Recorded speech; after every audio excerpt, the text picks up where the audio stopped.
Točan naziv sorte je crveni traminac, zbog toga što zrele bobice imaju crvenkastu kožicu. Postoji i mirisni traminac, a to je klon nastao nakon Drugog svjetskog rata. U Francuskoj u području Jura traminac još nazivaju savanjin, a u Badenu i Württembergu u Njemačkoj klevner. Postoji još puno varijanti traminca: bijeli, sivi, žuti, plavi, muškatni. Svakog tjedna, sorta jedna.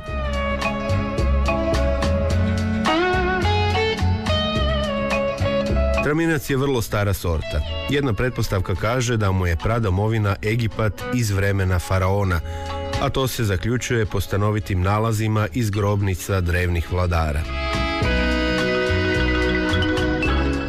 Drugi izvor kaže da traminac dolazi sa sjevera Grčke, odakle je prenesen u Italiju. Treće je mišljenje da mu je zavičaj Južni Tirol kod mjesta Tramin. Odatle su ga na područje današnje Njemačke prenijeli stari Rimljani. Svakog tjedna, sorta jedna.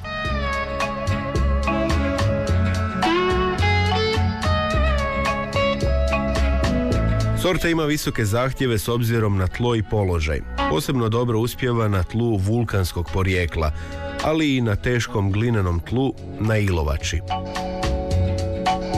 Traži najbolje položaje, dobro zaštićene od mraza. Traminac je inače jedna od najotpornijih sorti na niske zimske temperature. Sklon je osipanju ako vremenske nepogode ometaju cvatnju. Dozrijeva potkraj rujna ili početkom listopada.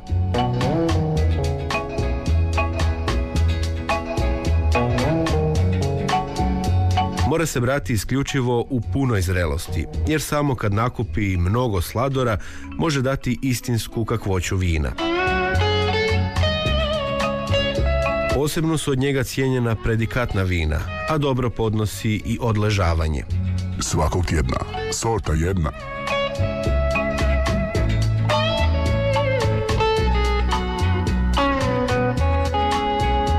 Boja mu je jača nego kod drugih bijelih vina i kreće se od zelenkasto-žute do zlatno-žute s ružičastim odsjajem. Miris mu je izražen, osobito kod mirisnog traminca, i tipičan.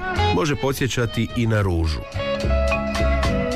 U okusu je jako pun, s mnogo ekstrakta. Sadržaj kiselina je nizak. Često se proizvodi s ostatkom neprevrela šećera.